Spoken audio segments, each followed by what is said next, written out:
Hello and welcome to the CBB Super Show, brought to you by the FTN Network. I'm your host, Walt Waddell, aka Dub Deuces 85, the niche sports connoisseur. We're out here doing our thing, grinding through each and every day that offers college basketball and or college football. We just completed a long stretch, multiple months of regular season college football action. Had a great weekend. We'll talk more in depth about that on Thursday with myself and Jake Kuchek. We're in conference championship week there. Then we have Army-Navy week. Then we have bowl games. The transfer portal is already hitting hard.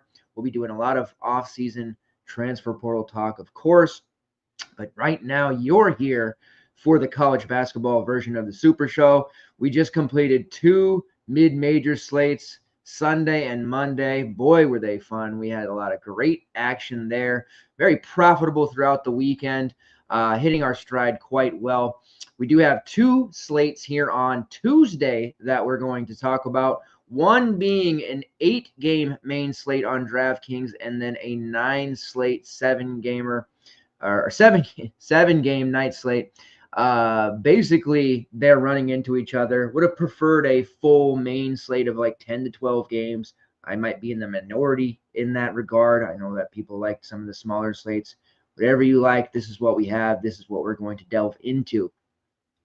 Content-wise, if you're not a member of FTN yet, I would highly recommend you do so. We are offering daily projections, which are getting sharper and sharper by the day. A lot of FTN folks today cash with a very similar grouping of 5 to 6 guys. I'm not a big overlap guy, but hey, if it works, it works. We also have context slate notes, that being basically any injury news that we need to delve into, monitor, check. DVP stuff that's starting to develop in other things such as stacks, strategy talk, lineup construction, all of those things with a price point, 3-bucket price point, pay-ups, mid-range, and values. Now that the CFB season is winding down, get past the conference championship week, there will be daily breakdown articles that take it game by game a little bit further as a companion piece to whatever shows we may have, which will end up being Monday, Tuesday, and Friday once college football ends in January. And then, of course, the daily projections. And I have been kicking the tires on an optimizer. Won't happen this year, but my goal, my mission is to have it next season. My goal last season at the end was to have projections from day one and having them out to you each and every day. And that goal has been attained thus far. And I'm very happy to report the results inside of our community and our Discord have been very positive. We have had multiple takedowns of the jam or whatever variation they want to call it in our community. Lots of takedowns of the 33, lots of green screens and window trips on our betting side as well. So I'm extremely excited about how the season's been going. We're just about 1 month into it.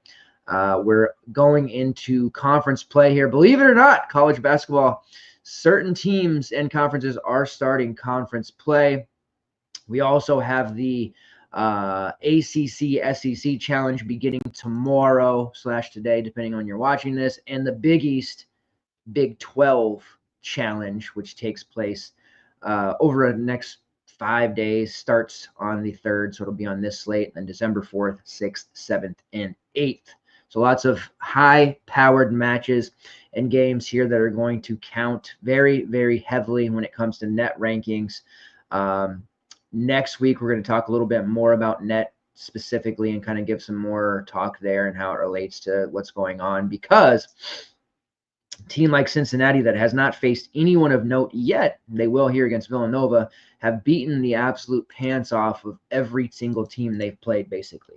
And they're very high in the net ranking. So it just goes to show you with the way the current formula is, beating teams by 15, 20 plus points is favorable. Look at the list they've teams played here: 6-0.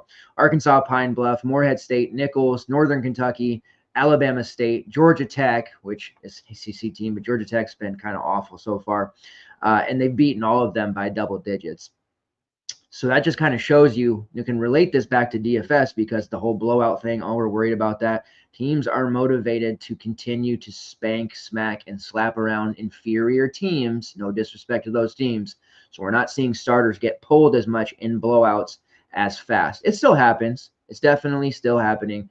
But for the most part, we don't have to worry about getting the quick hook on blowouts all that much in college basketball as you do some of these other sports, or as often as we used to in the past. Foul trouble has been the rearing its ugly head here earlier than last season, but hey, the refs, they think that they are the whole package, so we'll deal with it as we can. All right, so we're going to go through this one, break it down game by game. I'm going to bring up a couple of the individual tools that I have here, projections and stuff. I'm not going to share the screen. We'll probably get into that as we go in the season, but for now, I'm just going to pull it up game by game, talk about anything that stands out. We'll go over some KenPom efficiency numbers and some other things there, talk about it, and if there's any posh plays at the end, we will get there. We'll provide you with a core for both the main slate, or what I'm calling the main slate, which starts at the 6:30 Eastern time, and the night slate, which starts at 9 p.m. Eastern for you. So I'll have a core for that one as well. I'm going to go through all of these games, 15 total. Let's get into it. All right, first game on the slate here, we have Cincinnati versus Villanova. Villanova, the home team for this one. Cincy is a 3.5-point favorite, total of 138.5. I think Cincinnati wins this one pretty comfortably. I like that -3.5. I would actually feel comfortable taking that up to like 5 or 5.5 points. Not hugely impressed by Villanova. So far, they are 4-4 with tough losses. They actually played Maryland pretty well on the neutral. That's a little shocking because I think Maryland's going to be very good this year. They also lost to Virginia on a neutral, a home loss to Columbia, and a road loss to St. Joe's. Kyle Neptune's not the guy. He's just really not the guy. And Villanova, lucky for them in the games that they did win, that they have Eric Dixon, because if they didn't have Eric Dixon, they would probably be like, I don't know, 1-win team right now, 1-7, maybe 2-6 if they were lucky. Eric Dixon is having a phenomenal season thus far. Priced all the way up at 9.5 because of it. 49 fantasy points against Maryland, 29 shot attempts in that one, 11 threes, just a ridiculous amount. Their entire offense, everything that they do revolves around Eric Dixon. In the blowout win that they had over Ryder, 10 shot attempts there, but overall he has taken 14 plus shots in, let's see, 1, 2, 3, 4, 5 of their games so far. Going up against Cincy, you can expect more. The Cincinnati defense is pretty legit looking at it. Again, they haven't played anyone really of note, but they are a top 5 defensive team per KenPom. Efficiency on offense is very high as well. Number 1 team in field goal percentage on offense and field goal percentage on defense. Again, they haven't played a lot of good teams just yet, but when they played Georgia Tech, a team with at least a pulse, they beat them down 81-58. Bayandongo had a horrible, horrible experience. Kwesi Reeves was a non-factor. Like defensively, Cincinnati really did a nice job. Eric Dixon priced here at 9.5. He's not going to project particularly well. Still for him, the heavy volume that he has, what do we have him at here? To about 34, 35 fantasy points, but that's not going to get it done at this price, and certainly capable of getting more. But Cincinnati is going to pay special attention to him. And I don't know that we can really justify paying up for him in a main lineup against the Cincinnati team. And I don't particularly love anyone else on here. There is Josiah Mosley at 3.7, who's somewhat interesting. Maybe, if we were starved for value, I don't think we will be on this slate. He has played 14 plus minutes in 3 straight games, is providing them with a nice second unit type of option. I think he'll develop further, but right now I don't want any part of this Villanova team unless you're paying up for Dixon, which I guess I don't hate if you want to do that. The efficiency stats there on Dixon are impressive as well, as you might imagine. He has a 33.3% shot rate, 30.4% usage rate, and he has the 45th best offensive rating in the country. And on 46 attempts from long range, he's shooting 54%, which is top 25 in the country currently right now. And he has a combined rebounding rate of 25%. So Eric Dixon, if there's somebody you're going to pay up for, it's him. But it's the age-old thing. Matchup poor versus high usage, great star player. Some people out there don't think matchups matter at all. Some people out there value DVP very highly. Me. So we'll see how this one goes, but I'm probably going to be very underweight on Eric Dixon. On the Cincinnati side, they will still be without our guy Dan Skillings. He is doing some non-contact work as early as last week, so probably won't be too much longer before we see him. Definitely need him, but Cincinnati holding their own. The Seamus Lucucius non-con hero role that he has played to perfection so far. Like to think that Seamus won't be a non-con hero and that into conference play he'll be just as good. There's a good opportunity here against Villanova. A very, very gifted player.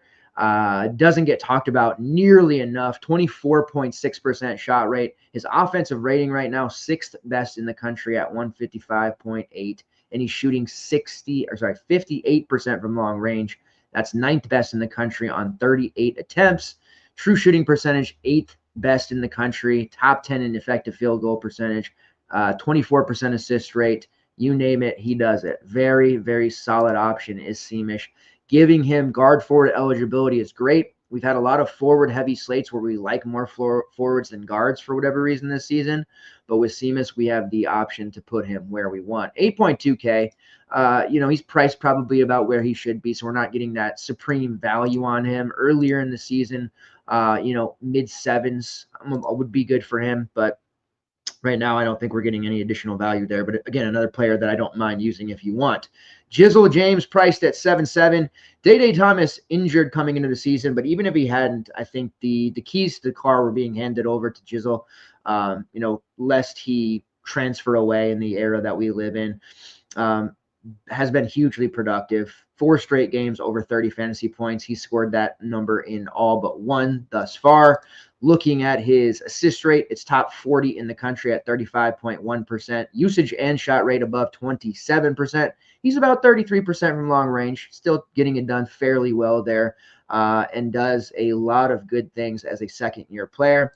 A little more affordable at 7.7. He would be my preferred option over Seamus, but I don't think you can really go wrong. And then at 7.2K, you have Dylan Mitchell. At 5K was an auto lock, a month ago. Even below 7K, he has been uber productive. Coming to Cincinnati was a great thing for him. Looking at it, he has a usage rate over 21%, a combined rebounding rate well over 34%, a steal rate of 3.5%, and he's keeping his foul rate thus far, fingers crossed, fairly low, which he has done throughout the course of his career. And playing big minutes, I would expect him to play 30-plus minutes. And at that current projection, he is a big-time play. Right around 30 minutes, we have him at 31.5 points, 4.4x. Yeah, definitely need to see him get up closer to 8K before he really start entertaining a fade. So you have the option here to play several of these Cincinnati guys. I do like Dylan Mitchell the best. Looking at the Villanova front court, not as skilled there as a guy like Dylan Mitchell is. I think he'll have a very successful time on the boards. Looking at it, Villanova has been a really good offensive rebounding team, but let's go into the game against Maryland. They gave up 11 rebounds to Derek Queen. He had 22 and 11. Against Julian Reese, he had 18 and 10. I remember this game vividly. It was a Sunday, 2 Sundays ago. Queen was very chalky. Julian Reese wasn't. We ran the double stack there in the front court because we knew Villanova is very weak in the front court, and both of those guys took care of business against this Villanova team. You can even go into the, Virginia game that they lost by 10. Jacob Coffey, the 6'10", Mr. Washington, Mr. Basketball from Washington State, 6 rebounds, 12 points. Elijah Sanders had 6. Blake Buchanan had 5. There's just a bunch of rebounding opportunities here for players against this Villanova team, and I think Dylan Mitchell is going to pull down a pretty big number. We'll see about getting some props for him tomorrow too. But he has 8, 11, 6, 9, 9, and 8 rebounds in his game log thus far. Another 7+ seems like a mortal lock, barring any unforeseen foul trouble. You do have Aziz Bandiago at 6'3", another guy who can rebound quite well at a high level. He is a bit more of a fouler, although that's been controlled this year. But again, they haven't played the who's who yet, so it's hard for me to sit here and say how they're going to react. I do know he's going to have 5+ rebounds in this matchup, maybe closer to 25 minutes in this one as opposed to 19 to 20. 6'3" is an okay price for him. He does have a pretty reasonable fantasy point per minute number, and I do think this is a matchup that we can exploit. He's a little bit more of a GPP look to me because he doesn't have those high usage and shot rates, but he's an elite offensive rebounder. He's an elite shot blocker. He can do a lot of things there, peripheral speaking, that make him somewhat of an interesting option. Renton Page, I don't know. They won't price him down below 5K. If Page was like a 3.7, 4K type option, I think we'd be having a serious conversation right now about using him. But at 5'3", that's just really tough because he's going to play 15 to 18 minutes. All right, let's move on to South Carolina versus Boston College. Whoa. What's going on? Let's see what we got here. Got to talk in the chat. My man, was it Louis Gosselin? I don't think I've seen you in the chat before. Appreciate you checking us out. If you have, I apologize.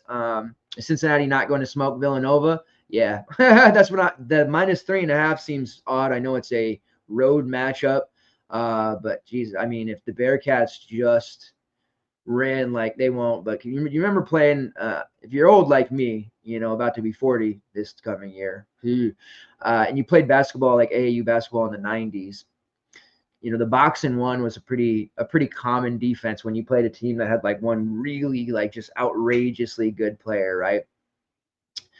They could run like a variation boxing one against Eric Dixon, and I don't know that anybody would score for Villanova. So they're going to be harassing him for sure. We'll see if he gets a favorable whistle. But overall, yeah, -3.5 seems ridiculously like off to me. Could be a trap, I suppose, but it would be really, really surprising if Villanova, obviously won, but even covered that. I do not think this one will be particularly close. And I don't know that, it's going to, when I say particularly close, I don't mean they're going to run it up by 25+, but I think they'll be up by 10 to 12 throughout the game pretty comfortably. Before I move on, I should mention, it's not negligent here, Day Thomas at 4.5. He's interesting. He has played just the 3 games so far since getting cleared with the foot issue coming into the year. They haven't ramped him up just yet, 13, 16, and 14 minutes, but he did play some pretty key minutes against Georgia Tech there initially. We've seen him score 11, 10, and 14 fantasy points. It's only a matter of time before that foot feels good enough to where he gets 20 to 25 minutes off of the bench. That's going to cut into some time for guys like Connor Hickman, those Josh Reed minutes. Rayvon Griffith's already not playing, so watch out for Day Thomas. Want to be early on that one. Perhaps if you're running multiple lineups, you toss him somewhere into a build, but it is going to be coming soon for him for sure. Appreciate it, Louis, for checking in with us. South Carolina versus Boston College. Total of 137.5. SC is a 3.5 point favorite. South Carolina thus far has been a team that has not looked particularly impressive under Lamont Paris. This year, they're 4-3, which has been a disappointment. Last year, they were 26-8. It was a great season for him, right? They were 11-21 in his first year, and then they totally exceeded expectations. And a lot of that was because of the fact that Colin Murray-Boyles caught everybody off guard and really had a massive freshman year. Talon Cooper, veteran guard, ran the offense, did very well. Michi Johnson as a shooter. They had BJ Mack as kind of an enforcer.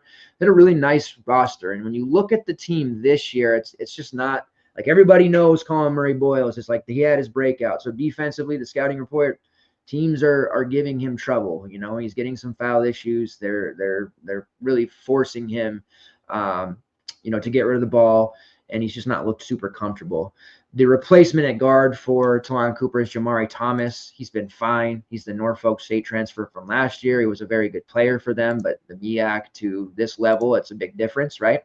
And then you still got the situation where Zach Davis, Jacoby Wright, they take turns. They never have good games together. That's frustrating. You've got Nick Pringle there, who is, a fouler in his own right and has those random one-off games. Miles Stude is still there, just standing in the corner for another season. And then you have, kind of these bigs that you don't really know what to do with. Benjamin Bonds, Nick Verdonk, who did miss their last game. Jordan Butler, the 7-footer who transferred over from Missouri. Arden Conyers, the freshman. Cam Scott was more of a wing. You did see Morris Ugisk have a pretty decent game, but the South Carolina roster is pretty ugly. And it's not that Boston College has been much better, but I don't like the fact that they're on the road at BC. And I do feel like BC wins this game, honestly. Let me pull up. Wish there was a faster way to do this. BC, South Carolina.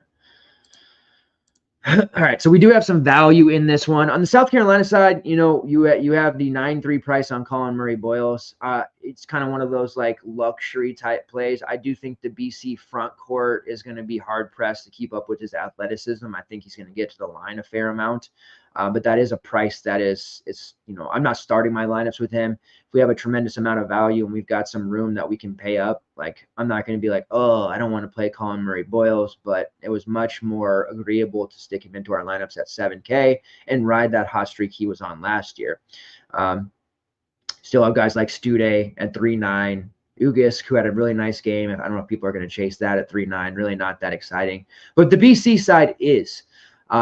We have a pretty interesting set of value options here, and I think that at least one of them will be popular. And on BC slates, we have seen Donald Hand be pretty popular.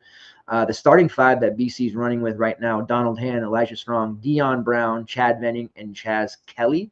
And then off the bench, we're seeing Fred Payne, Josh Beadle, and Roger McFarland. So it starts with the value here in Elijah Strong, who is very playable. He is priced at 4.7, has played 25-plus minutes in 3 straight games. He had a 31 against Dartmouth, 26 against Missouri State. Really solid rebounding numbers, and overall a pretty nice option here. Let's get into his rates. He does have 4.1 fouls called per 40. Not ideal. He's a little bit on the undersized. Him and Venning are about 6'8", 6'9", so they're a bit undersized to play the 5, but they do. So he's going to probably have some time there on the front court of South Carolina, especially CMB. So there is some concern there. I could see Strong being a relatively popular value. He does project extremely well, and I think other people with projection systems and doing their thing with Optos or whatever are going to see that. So I think he's going to see a pretty big spike in ownership, but he does strike me as one of those values, like we saw with Louis Jordan today on UMBC, that just doesn't pan out. But I do like him. You also have Josh Beadle, who has been playing a ton of minutes recently. He's the Clemson transfer, off the bench. Played 8 minutes, 13, 5, kind of sporadic throughout the season. But the last 2, the neutral against Boise State, which they won by 2, which is a huge win for them. He played 25 minutes, 24% usage rate in that game, scored 13, 3, and 2. And then the home game recently, just a couple of days ago against Dartmouth, which they lost 88-83. Ouch. 25 minutes for him there. Another usage rate game of 24%. He scored 19 points, 3 rebounds, 2 assists, and a block. So Beadle has seen a big spike here recently. He doesn't start, so it's hard to sit here and be hey, this guy's an absolute lock. Right now, I tentatively have him around 22 minutes safely, which does put him around 17.5 fantasy points and higher than that. So we'll see. He's priced at 4K. If you're running multiple lineups, I think it's kind of a no-brainer to fire him out there. I don't think there's any reason for them to suddenly pull his minutes back. Chaz Kelly just hasn't worked out, 3 years now. He's inefficient. I don't think he's able to play at this level. I think he should probably go down to a lower major school. And there's no disrespect or saying that the kid's not good. He's just not fitting in with this program, and he hasn't. So he's losing minutes to Beadle. That's pretty clear. We've seen that. Dion Brown has struggled with the upper tier competition and the new system. And then Fred Payne, Roger McFarland, those guys, like they've had their moments, but they're not able to handle these big 30, 35-minute games against upper tier competition either. So there's and Beadle with Clemson last year, he did get some pretty decent minutes throughout the later part of the season, not as much, but he did have experience against that competition, and he can defend a little bit. He's taken 19 shots in the past 2 games alone. So at 4K, Josh Beadle, I wish he would be a starter. If they threw him in the starting lineup like late, that'd be nice if people missed it. But Strong 4.7, Beadle at 4K. Expect those two to be relatively popular, at least one with Strong. Donald Hand is priced up at 6.6 because he had a really strong start to the season. He's been less efficient lately. He had 14, 10, and 8 rebounds in 3 of his last 5 games, but the last 2 games he's really struggled. Inefficiency, 3 for 8, 2 for 9, 1 for 7 from long range. Hasn't been getting to the glass as much. Boise State did a nice job bullying him around. And then the Dartmouth game, he just really was non-active in that one. He does have a pretty solid upside ceiling type of combination here in this spot. But 6.6 is a little steep of a price there, right? So I think we want to take the shot here on one of those value plays from the BC side. And then as far as South Carolina goes, everybody's priced where they should be. And I think that's going to be the case a lot with South Carolina, and it was last year. Ugas was, he played 25 minutes against Virginia Tech last game, 12 points, 3 rebounds, 21 fantasy points. He hit 4 threes. That's going to be hard-pressed to continue. They played, Indiana a couple of weeks ago. He hit 4 threes in that game as well, and you'll see the other games where he didn't shoot 50-plus from long range. Against Xavier, 0 for 3, he had 1 point. Against Mercer, 0 for 3, he had 5 fantasy points. Against Towson, 1 for 3, he had 10. So you're relying on a lot of threes and a lot of things to go right there for Morris. If he's hot, he'll get those extra minutes. If he's not, he won't. So I don't think we want to play him. All right, Arkansas versus Miami. A road game here for Arkansas, but another favorite on the road. We're seeing a lot of that, 3 straight. Arkansas is 5-point favorites against Miami, total of 155.5. So we've got a little bit of a higher total here. Miami's looked atrocious, man. This, Miami football falling on their face here this past weekend when they should have, they should have thought about my future, my ACC title future, first of all, and then the making the playoff for future. Like, don't they care? Don't they care about my futures? And then the basketball team, my God, it's bad. They're 3-4. They've lost 4 straight games. They really struggled in the first half against the Coppin State team before they finally pulled away from them. So their 3 wins against Fairleigh Dickinson, Binghamton, and Coppin State. One of them, they really looked bad until they pulled away in the second. And then a neutral court loss to Drake, Oklahoma State, and VCU. And then a home loss to Charleston Southern as 23.5-point favorites, which this is not official, but I do remember reading was it on Saturday? That was the biggest home loss for them in terms of being a favorite in school history. Again, I can't say that with any 100% certainty, but I did see that posted, and I believe it. That is really grotesque. Charleston Southern, they're a 2-7 team.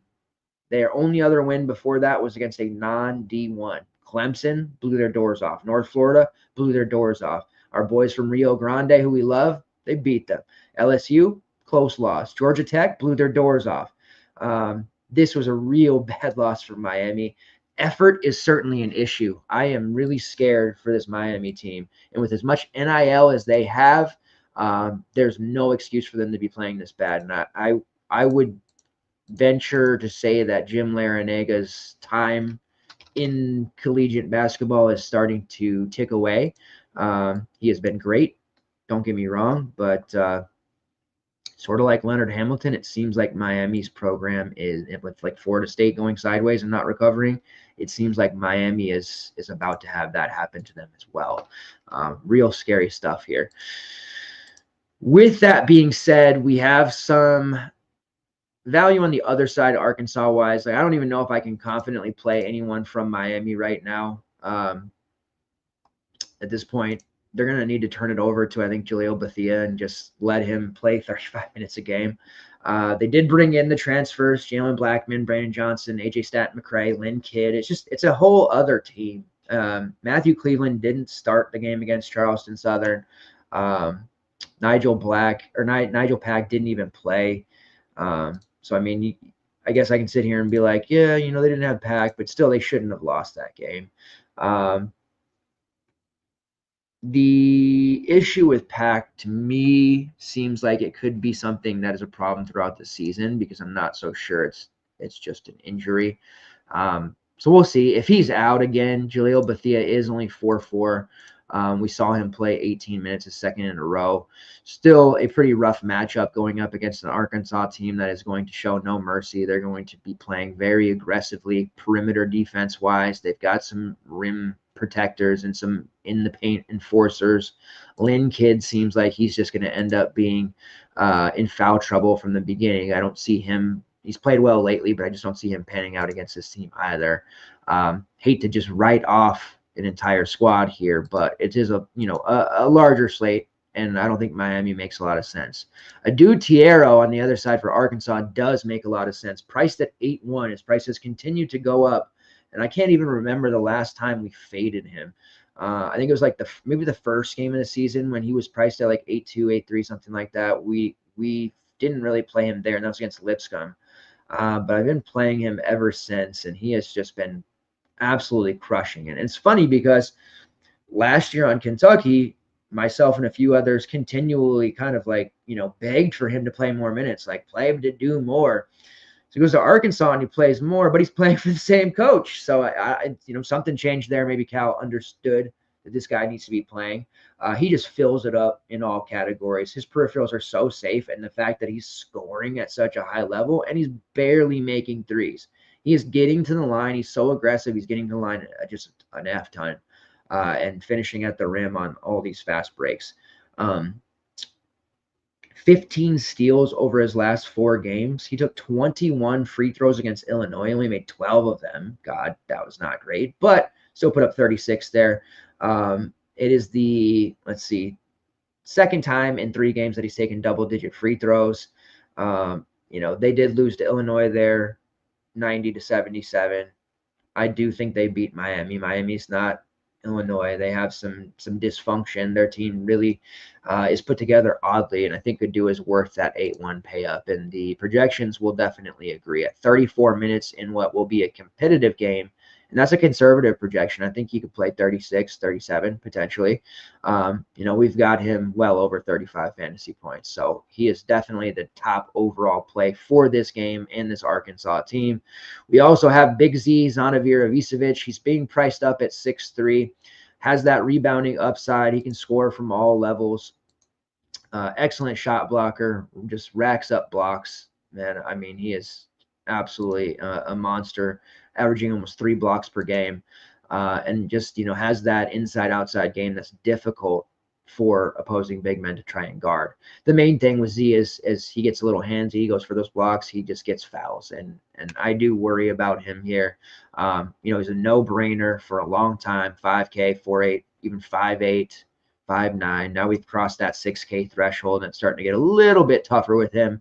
Fouls be damned. He's still going to be pretty close to making value here, but I don't think we have the necessary upside.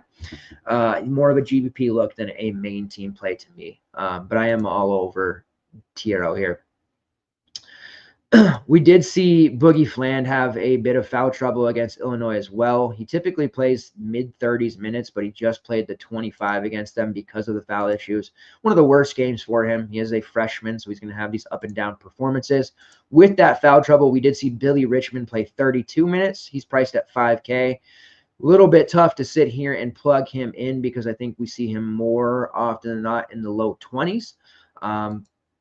But he is an intriguing option. He definitely needs to be playing more, but there's so many guys in front of him.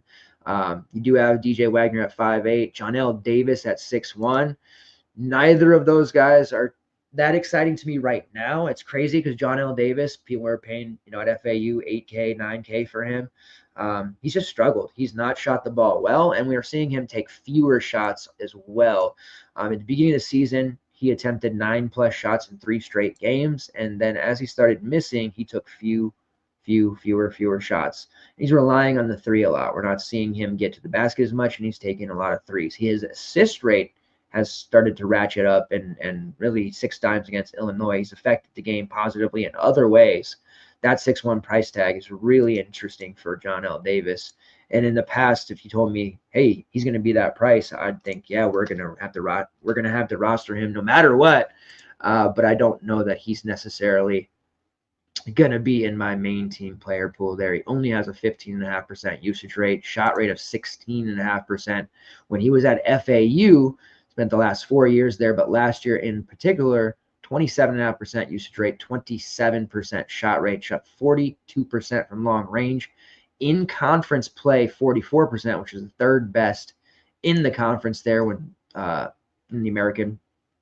And basically, different role, a lot of guard heavy team. This is a guard heavy team here. Rotation is not super deep, but he goes from a team where he only had to really worry about Elijah Martin for shots. Now he has a conglomerate of others that are needing shots as well, and that adjustment just hasn't happened for him just yet. GPP wise, a John L. Davis lineup makes a little bit of sense. All right, let's move on to Notre Dame versus Georgia. Georgia 9-point favorites against the Irish, total of 142.5.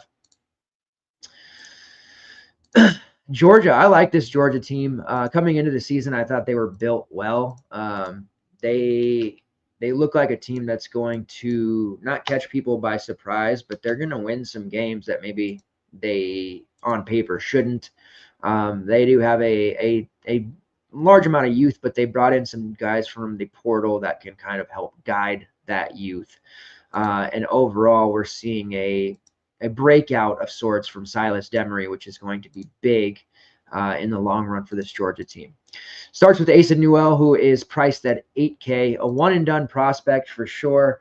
Only 18 minutes in their last game of a blowout, put up 22. Another guy that fills it up, gets steals, gets blocks, rebounds, all of that good stuff. In a competitive game, they lost to St. John's. He put up 28, fouled out. In a competitive game against Marquette, they lost, almost fouled out, had 21.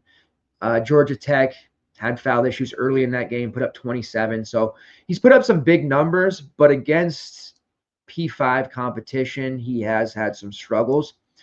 Notre Dame's front court has some guys, but they're Tay Davis. But if he gets Tay into foul trouble, the guys behind him are a little more finesse than power. This is a game that I do like Asa Newell. I don't know if we're actually going to get there at that 8K price tag with the way that builds are going to shake out, but 30 minutes, 31 minutes if Notre Dame can keep it close, maybe even more. He's definitely a guy to look at. More of a secondary play than a priority play, but I do really like Asa overall this season. Silas Demery there at 6'5". He's going to be the primary option for us on this team, just guiding them, as the main facilitator, can get buckets pretty much whenever in a variety of ways. Turnovers are going to have to come down. He had 10 against St. John's and 8 against Marquette. That's not good. But overall, he's going to be on the floor a lot. Still under 7K. I think he is a playable guy that we can look to. You have Tyron Lawrence, who transferred in from Vandy. He's priced at 6'2". Huge game against St. John's. He's awoken a little bit. Had a couple of stagnant games for Georgia, but overall, after the Georgia Tech game in which he had foul trouble, he's rattled off 4 straight games of 26-plus fantasy points at 6.2K. So definitely interested in him. Blue Kane at 6'2". I'd rather go Tyron. Blue has scored 20-plus DK points in 4 of his last 5, but he's just a really inconsistent option when it comes to those ceiling games. I think you're looking at a low 20 score for him more often than not. And he's not priced at 4K, 5K anymore, 6'2". That's just a little bit difficult. Dakota Lafew, the gunner off the bench, priced at 5'9". He can get hot. And when he does, you saw it in that game against, Jacksonville, 33. Hit 4 threes there. Got hot against Marquette, hit 3 of 8. He's very scoring reliant. To start the season, he was priced way up there at like 8K because of his previous school. But it's pretty hard to get there, I think, even at the 5'9" tag. He's definitely going to come in and shoot because that's what he does. 26.2% shot rate, but he's just not a play that we can get behind because he doesn't do a lot else. Throughout his career at Mount St. Mary's, he could take any shot he wants. They have accommodated him so far. He's taken 52 threes through the first 8 games, so he's pacing for a lot of shots. At Mount St. Mary's last year, he took 203 in 30 games. The year before that, 181 in 30. So they're letting him shoot. And if he was priced at 4 or 5, maybe even 5K, we could talk about him more. But a guy that doesn't get as much peripherals at that price is a little bit hard for me to get excited about. RJ Godfrey, foul risk, unfortunately, 5'7". Can't use him. And then if you're running multiple lineups and you think fouls will bestow upon any of these Georgia guys, Dylan James, he showed a lot of upside last year. And if they hadn't signed Asa, Dylan James would be playing that starting forward spot. And he has a very impressive fantasy point per minute number that he flashed a bunch of times last year. Played 20 minutes against St. John's, 17 fantasy points, 19 against Jacksonville, or 23 fantasy points. It's just getting him those minutes, and he's not going to get them unless somebody in front of him gets into foul trouble, but there's a good chance Godfrey or Asa does. So at 3-6, I do like Dylan James. Not a main team play. Keep that in mind. Notre Dame side, Marcus Burton, man, that was a painful injury against Rutgers. Like a 20 from him that night. A lot of us would have had just a huge slate, but injuries happen, fouls happen. We move on. He's going to be out for several weeks. Not having him, that's tough for Notre Dame. This is a game that I think it's a pretty big spread. I don't think I would take the 9 for Georgia, but I don't think Notre Dame's really in risk. I think Georgia's at risk of losing this game at any point. Notre Dame has lost 4 straight. Right before Burton went down with the injury, they pushed Rutgers in overtime without him, which was impressive. And they pushed Houston for a while, but that was a really tough MTE tournament. They faced Rutgers, Houston, and Creighton. But right before that, they lost at home to Elon. And that's real bad news after beating Georgetown, a decent North Dakota team. Things aren't going to get easy here for them. Tate Davis, currently of the actives with Burton on the sidelines, leads the team in usage at 28.9%, has a shot rate of 24.3%. Then you have Braden Shrewsbury, who's absorbing a lot of those Burton shots, 27.1% shot rate. Matt Aloko, who's shooting 49% from long range. And then Kevin Jai, who has a combined rebounding rate over 30%. Logan Imes has been a decent value without Burton. He is priced down there at 4.1K. He had played 29 minutes against Houston, 35 minutes against Rutgers, but then he had nothing doing against Creighton, played just the 12 minutes there. Hard to trust him if that's going to happen with his minutes. Tate Davis is agreeable to me at 6'5". He is their best player in terms of, fantasy output with Burton on the sidelines because he does contribute in more categories than just scoring, which is why I have him above Braden Shrewsbury. But the 6'5" price is kind of a take it or leave it for me. Aloko at 6'4", he's been good, but that's too high in my opinion. He's not putting up 48. Shrewsbury at 6'3", again, you're paying for his scoring. He did put up 27 against Creighton. He had 4 rebounds, but more often than not, you're going to need him to score close to 20 real at this price point to pay off. I'm not going to do that. I think Georgia can get on him a little bit. They turn it over a lot, but they also cause a lot of turnovers as well. Kevin Jai at 5'1" is somewhat interesting. Played 35 quality minutes against Houston, but he doesn't impact on the offensive side. Block shots, gets rebounds. Not really that great. And then we did have the value in Berkey Chebuhar, who played a ton of minutes against Rutgers in that overtime game, but he's played 6 minutes since. So can't use Berkey. No Chebuhar action here. Would take somebody in the front court to be out there overall. Basically, Tate Davis, Shrewsbury, if you want a GPP shot, gunner.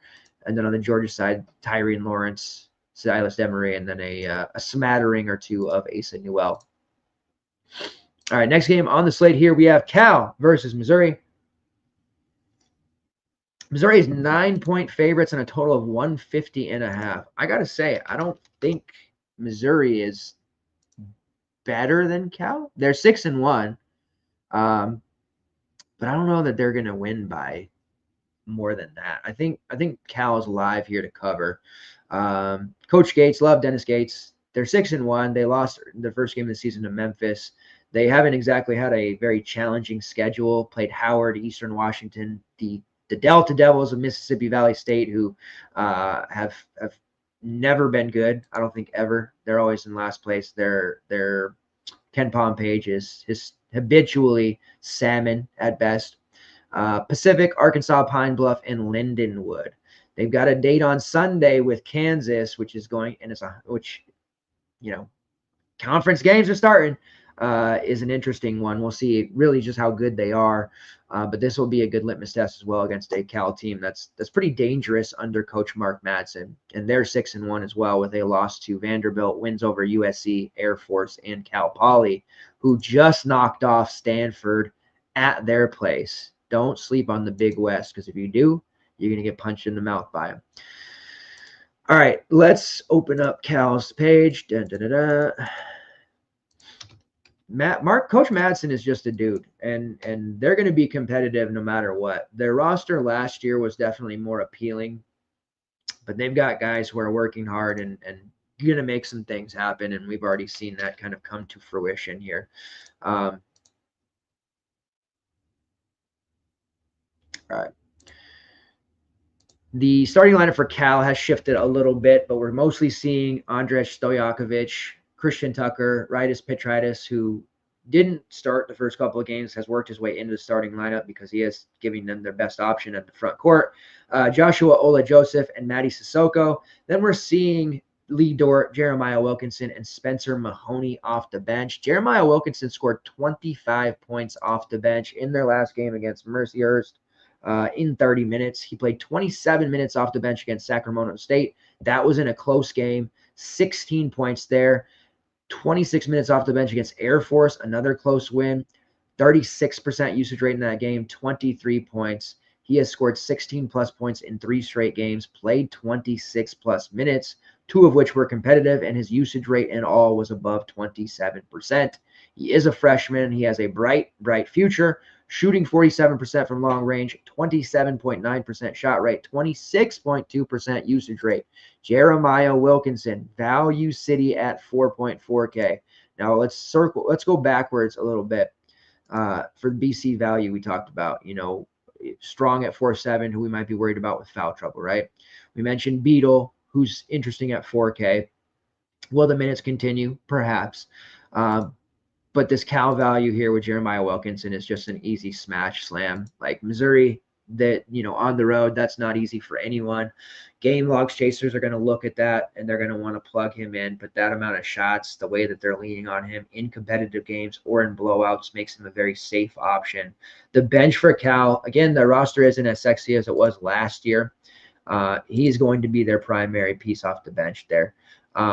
They are dealing with injuries, so there is some player statuses that we have to pay attention to. Guys like BJ Omot, who is playing 25 plus minutes when he's out there. Jovan Blacksher, who was taking all the shots early on. He didn't play against Mercyhurst. The last game he did play was in the win over USC. Obviously, his presence would be a downgrade, but with the way that Wilkinson has played, I think that they have to continue to utilize him. I think what you would see is guys like Christian Tucker see their minutes drop, who in games with Blacksher, Tucker's playing like 12 to 15. Without Blacksher, he's played 30 plus. I think he's going to be the one that gets pegged the most. He hasn't been as productive here in Cal as he was in his previous stop at UTSA.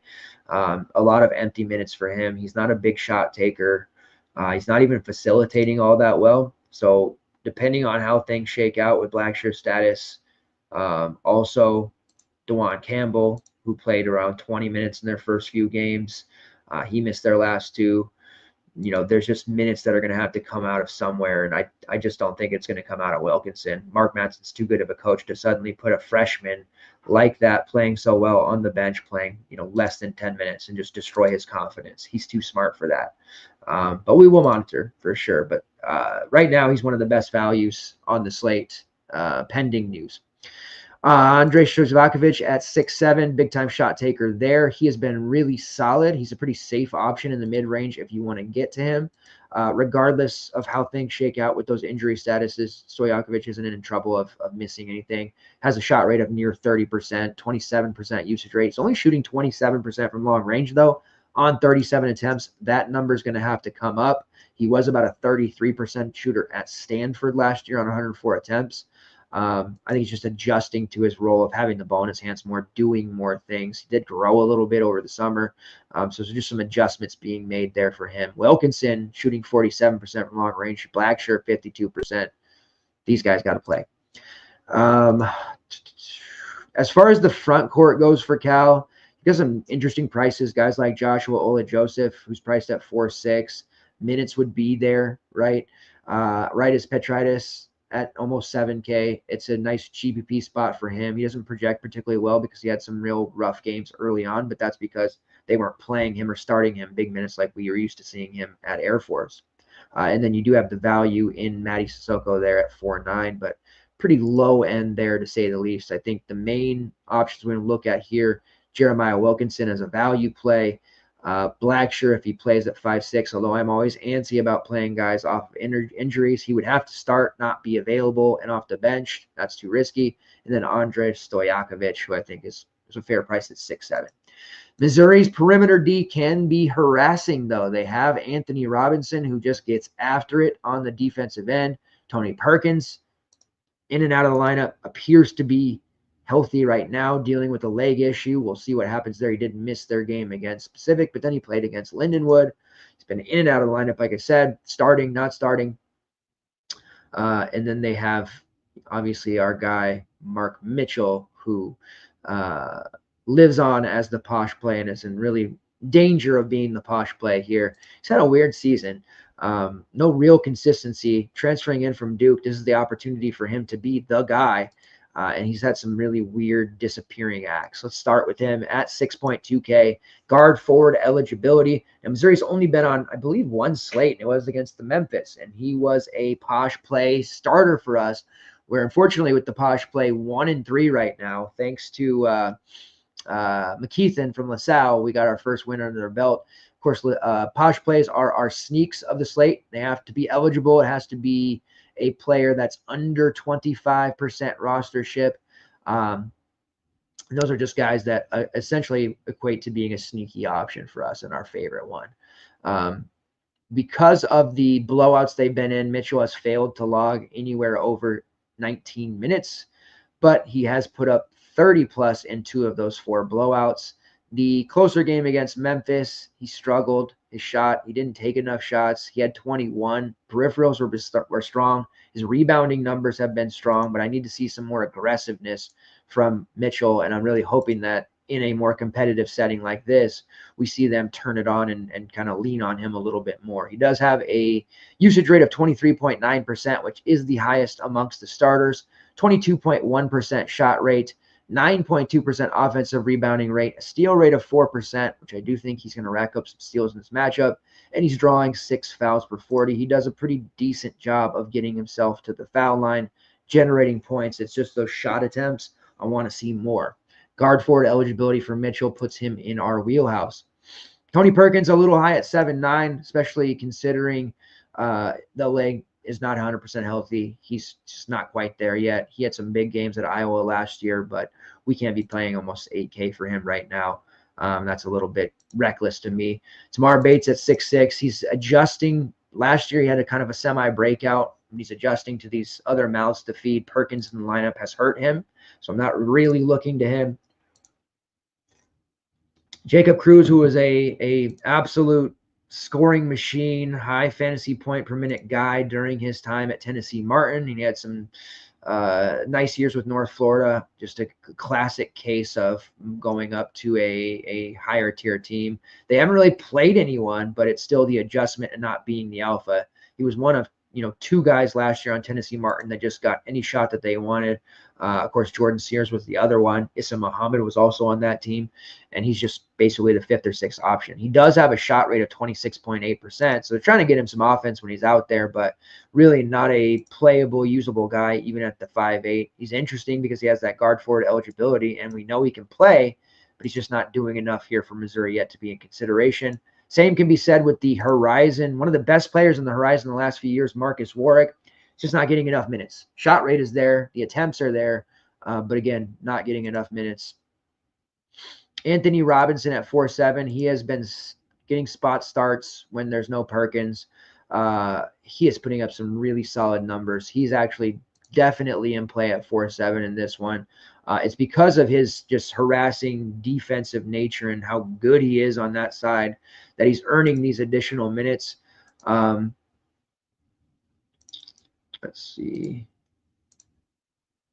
So he started last game against Lindenwood. He started the first game of the season as well against Memphis, and has started the last 4. His steal rate is 4.2% just right now, but he's also improved a lot offensively. Top 100 offensive rating, right around 33% from long range. Assist rate of 31%, which has come out of nowhere. Last year he wasn't on the floor enough to pass, I guess.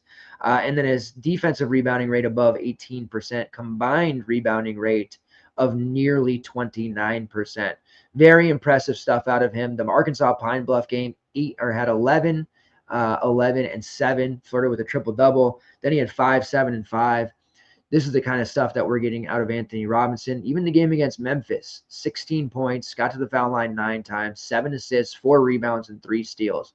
He will be up for this game. And as a starter here, knowing that Tamar Bates, Marcus Walker, and Jacob Cruz are kind of struggling to get acclimated with this roster, we have a pretty interesting play there in Anthony Robinson. We also have Caleb Grill. Just kidding. He's out. Caleb Grill's been chalk. He was chalk on the first Missouri slate. Again, I don't think they've been on it since, but he's put up some 50s a couple of times this year. He is just absolutely chalking. But he's dealing with a neck issue, so we won't have to worry about that. Priced up 3-4. I don't want to see anybody get hurt, but I also didn't want to deal with the slate where Caleb Grill was going to be 85% owned at 3-4 and probably put up like a 5, hysterically enough. But we don't have to deal with it, so I'm happy. All right, next game on the slate, Northwestern versus Iowa. We've got some conference play action here. It is beginning. The game here, 5.5 point spread in favor of Iowa, total of 148, and we're definitely going to want to get some exposure here. Iowa games have been fantasy friendly for a very long time, as long as I can remember, dating back to the Draft Street days. Shout out to Jamie. I know he knows what I'm talking about. There's definitely plays here we want. Brock Harding has been phenomenal. Shout out to Brock Harding. Iowa hasn't been on the slate enough for us to really take advantage of what he's been doing. He was only on it that game against was it Utah State, and I had noticed he'd been playing more and doing quite well, and it's like, man, can I play Brock Harding? And I didn't, but I should have, because he put up 35, and then he dropped a 50. Brock Harding dropped a 50, 20 points, 10 assists, 4 steals in their last game.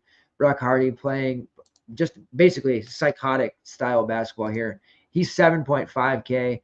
I don't know, man. They played USC upstate. They scored 100 points. They're probably going to score 80 plus here against Northwestern. They're 25th in tempo ranking. Can we play Brock Harding at that price? Top 16 assist rate, shooting 53% from long range on 19 attempts, which is 37th best in the country. I don't think we can pay that price for him.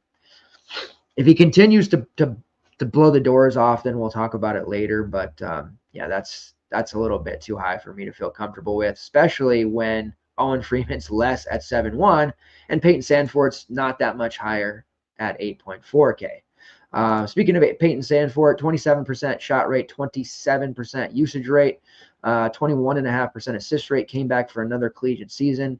Very safe. Definitely like him. Owen Freeman's going to be my favorite play once again. He was when he was on the slate last time. He was very chalky. I expect him to be very chalky here once again. Northwestern has some size in the front court, but Owen Freeman is he's way more athletic than people realize. Very aggressive. He can hit shots from all over the floor. Double incoming for Owen Freeman at 7-1, one of my favorite forward plays.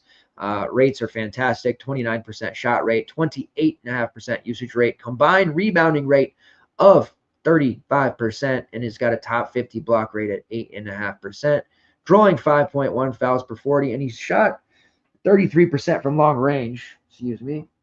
Turn that off. On 6 attempts. But hey, he's taking some shots. He's hitting some shots. We love Owen Freeman. And no surprise, or he shouldn't be at least, he's going to project the best on any of the Iowa guys. That's just a real good price for him. Price Sanford, Peyton's brother, has gotten some time whenever, there was some issues. Josh Dix dealing with the wrist issue. We saw some additional minutes for Price. Trey Orr banged up. Price Sanford is there at 4-4. Played 21 minutes against USC Upstate earlier in the season when playing mid-20s. Only played 16 minutes against Utah State. I don't think we can really utilize him there depending on, some of the injury statuses here and guys like Trey Orr. Price did start against South Dakota, did start against Ryder. So, if he were to kind of leak back into the starting lineup, I certainly would have interest there because he has been productive when that's happened. But we'll have to wait and see, especially with Dix healthy. I don't know that the minutes are really going to be there for him. And Drew Thelwell has been playing better lately and starting to see his minutes ramp up as well. Speaking of Josh Dix, he's priced at 6'2". Played 20 minutes against Utah State, ramped up to 25 against Upstate. He was pretty productive there, 14, 7, and 3. You have to think between him and Harding, they're going to cannibalize each other a lot this season. If you got to play one, I think Dix is the obvious option there at 6'2". You get a discount for Harding, and we've seen him do it more than Harding. But it is a bit of a sticker shock because we're used to paying below $5K for Josh Dix a lot last season. I really do like this Iowa team, not necessarily to win games, but to put up a ton of fantasy points and to also give up a ton of fantasy points. If Traore can't go, Laj Dembali would be in line for more minutes, probably closer to 20 to 21. He's 3'6", just okay. On the Northwestern side, it is all about Brooks Barnhizer, but they've jacked his price way up, and as they should. Against Butler on that slate that they lost a couple of days ago, 71-69. He was priced at 7-9. No-brainer play, right? 24, 7, and 2. He has scored 34-plus fantasy points in 4 straight games. He is healthy, shaking off any and all foot issues, it looks like to me. He is always flirting with a triple-double. This is kind of Braden Smith light here. 23, 9, and 6 against UNLV. 24, 7, and 2 against Butler. 13, 6, and 4 against Pepperdine, and then 20, 10, and 4 in his debut there. This is a very good Brooks Barnhizer play, and even at the 8-9 price, he's absolutely in play. When you're talking about these various pay-ups that we have kind of felt okay about, Dixon, CMB, this is Kai Zeigler, we'll talk about here in a second. Barnhizer, to me, looks like the best pay-up that we can get to. Favorable matchup against a Iowa team that gets after it in terms of pace. They're 21st in tempo. Defense can be solid, but they give up a lot of points in their own right, and it wouldn't surprise me if this one were played into the 80s or 90s. And if you get caught without exposure to it, you're going to have a really hard time catching up to everyone else. And I don't even think that one piece will be enough. Like Owen Freeman, Brooks Barnhizer, maybe another one of those values, depending on how the starting lineup looks like. But I just kind of feel like starting your lineup with Freeman and Barnhizer is the way to go. Other Northwestern options besides are Nick Martinelli. Now, when Barnhizer was hurt to start the season, Martinelli looked like the second coming of Scottie Pippen. I don't know what got into him, but he's playing extremely well. Comparing rates, Barnhizer, 28.5% usage rate, 30.7% shot rate. Martinelli, 26% usage rate, and a 28.7% shot rate. With Barnhizer around, though, Martinelli has obviously taken a little bit of a step back. He was putting up 51, 45, 36 without Barnhizer. With Barnhizer in the first game back, he did put up a 36 as well, but 27, 19, and 22. Shot attempts have been there to a degree, but just, he was having free reign, and now he's not. And that price is going to have to come down a little bit to 7-4. not quite as interesting to me. I'd rather just get to Barnhizer. The season numbers for Martinelli are so solid that he's going to project well at 32, 33 minutes anyways, but I am kind of taking that a little grain of salt. We had a value in Justin Mullins, but he played 8 minutes against Butler, which just absolutely annoyed me to no end. Played 18 against UNLV and would have paid off his 3.8 price there. We've seen him play some pretty high minutes throughout the season without Barnhizer, mid-20s. And then even with Pepperdine, 29 minutes, and then the 18 against UNLV. But clearly the presence of Barnhizer has negatively impacted Justin Mullins at 4.3. We can't count on his minutes right now. Ty Berry is cheap at 4.2. Stop me if you've heard that over the last 5 years. A cheap Ty Berry who likes to chuck is priced at 4.2. Might have a 30 in him if he can knock down some shots, but more often than not, he's going to give you 12 to 15. Tentatively have him at about 30 minutes right now at 4.2. He's maybe that's your third piece to this game and some value that we can look to. But we've been here with Ty Berry for a very long time. His shot rate's in kind of the toilet right now. Had a 20.4% shot rate each of the last 2 years. Did shoot 43%, which is a career high from long range as well. But so far to start the season, he's shooting at 31%. But we could go for some Ty Berry experience on this slate, I think. Jalen Leach, he's priced at 6.8. Getting some solid minutes. He's been a pretty steady performer. This is one of those type of plays where it's like a last guy in. Not starting my lineup with him. He was priced over 7K to start the season. Again, if you land there, you want more exposure to this game, he's definitely a way to get it. He spent the last few seasons with Fairfield as one of their top guards. He's fitting in nicely with this team, but just another guy that's, having to fall in line behind Barnhizer now. In the front court, you've got Luke Hunger, who's been a value in the past. Angelo Ciravino, who is the freshman, who's had decent spurts. Minutes just aren't going to be consistent there for him. Same with Luke Hunger, who's there at 3.7. As we get hard up for value with the season as it goes on, we'll probably see Hunger start to see make sense because you're begging for the 10 to 12 from him. But we're not there just yet. He would need some massive foul trouble in the front court before he could really get going. Matthew Nicholson has played 30 minutes in each of the last 2 games because he hasn't had foul trouble, and Nicholson is the biggest hindrance to Hunger there for those minutes.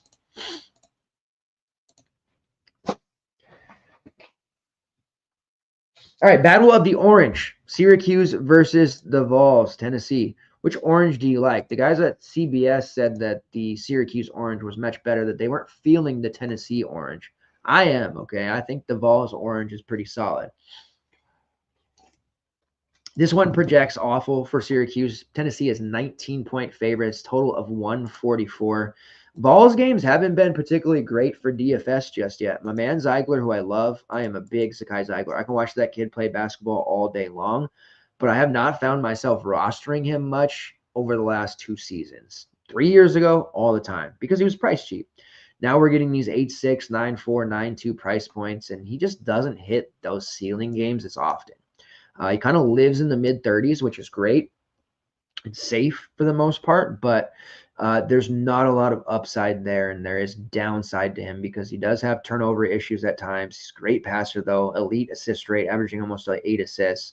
And he can hit shots, but when he gets cold, it's really hard. His peripherals are solid, but 2 points against Virginia, 7 against Baylor, like he just scares me, unfortunately, at these prices. And we're never going to get him cheap again, so it just makes it difficult. Igor Milicic against the Syracuse front court, I do have worries about him getting some silly foul trouble in this one. He is a versatile front court player who can hit some threes. It is a fair price for him. I think there is some upside there if he can be on the court for 30 minutes, and that's a big if.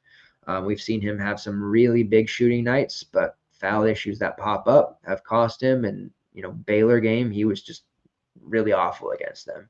Had his moments, but he just looked real bad. And then they ended up beating their doors off, so it didn't matter. Chaz Lanier, filling in the Dalton Connect role. is a transfer with a high shot rate and comes in here, hunting shots and really giving them that offensive lift when Zakai can't hit shots. Chaz Lanier has a 35% shot rate right now, which is 19th highest in the country. Lanier, of course, spent the last 4 years at North Florida, where he was a big time shooter for them. It was kind of crazy because the first 2 years at UNF, he was a role player, and then suddenly his sophomore year, he just woke up as a gunner and had that big jump from sophomore to junior year. And now he's playing with Tennessee and filling that role. 49% from long range. 6'5", it's a better price than it was to start the season, but it's a way worse price than against Baylor, where he was mega chalk at 5'8". I can live with this one at 6'5". I do like it. If I'm going to go with a more balanced approach to my build, I think Lanier makes a lot of sense there. As for the secondary looks, the Felix Okparas, the Jemai Mashaks, they're both above 6K. Mashak has been a really solid value for us for many years, honestly. They've got him priced up at 6K. I don't think I can remember a time he's been above like 5.5 in any of the last 2 or 3 seasons. So it's a bit steep there at 6K. I think, that 500 more, we got to find that 500 to get to Lanier. But I do like Mashak and what he brings to the team. Okpara, another guy where, if he can stay on the floor and get closer to 25, 26, 27 minutes, I do like him against the Syracuse team. You saw him have a really big game last time out against Tennessee Martin, but that was Tennessee Martin. Virginia, under 20 fantasy points. Baylor, he struggled with fouls. Was the Louisville game. He struggled with fouls in the first half. He ended up with 18, but this guy's been close to 7K for most of the season so far. Just really not finding my way to him just yet. And then we do still have the injuries to JP Estrella, who is actually moved to out for the season now. Just wasn't getting better, so they made that decision there, medical red shirt. And then Cameron Carr, who's dealing with the thumb injury that was originally going to be a 2-week injury, and now it sounds like it's going to be longer. So some depth pieces here lowers the Vols' overall rotation. In a competitive game, let's look at the Baylor. They ran 8 deep. That was with Darlinson Dubar back. Bishop Boswell, he's not going to get in very often. So we're looking at an 8-man rotation. And even the blowout win over Tennessee Martin, they still played only 8 guys above 13 minutes. Boswell played 6, and then you had all the walk-ons come in and play 1. So even in a blowout setting, the Vols are still getting a ton of minutes. Darlinson Dubar at 4.8, it becomes really interesting. Missed the first, 4 or 5 games, not due to injury, but because of some personal stuff. So basically just shaking off the rust. But Dubar is a guy that has done extremely well for us over the years at Hofstra. Big time steal rate historically throughout his career, adds a lot of peripherals, and he became a really strong scorer last year for Hofstra. Very much in play, more of a GPP look here at the 4.8. Would have liked to have seen him be a little cheaper there before he can pull the trigger, but I do think there will be a time where it comes that Dubar works his way into the starting lineup. Right now, they're running Lanier, Zeigler, Milicic, Mashak, and Okpara, and I just feel like Dubar kind of slides in there over Mashak as the 3. So we'll see how that works out. And then we do have a bit of value here with Jordan Gainey still on the team. Big time shooter at the mid-major level and scorer. Has played at least 25 minutes in each of the last 4 games. 4.9K, right around 18 to 20 fantasy points. So, not a lot of upside there, but definitely a value that you can look to. On the Syracuse side, it's going to be very difficult to get too excited about Syracuse. I'm going to have to speed this up because I haven't hit the night slate yet. Syracuse, the defense of Tennessee is elite. And that should surprise no one. Doesn't really matter what the personnel is. Rick Barnes and Tennessee basketball, they're going to defend. Second in defensive efficiency, really good. Syracuse is going to turn it over a bunch. They're going to have a lot of they're going to have a tough go of it. They had a pretty solid neutral court loss to Texas, 70-66. They pushed them. And then against Texas Tech, 79-74. So they did look good there. They had their struggles in double overtime against Youngstown State before beating them, and then Cornell pushed them until they pulled away late last Wednesday. Overall, this Syracuse team, they're relatively young in spots. They do have Eddie Lampkin in the front court.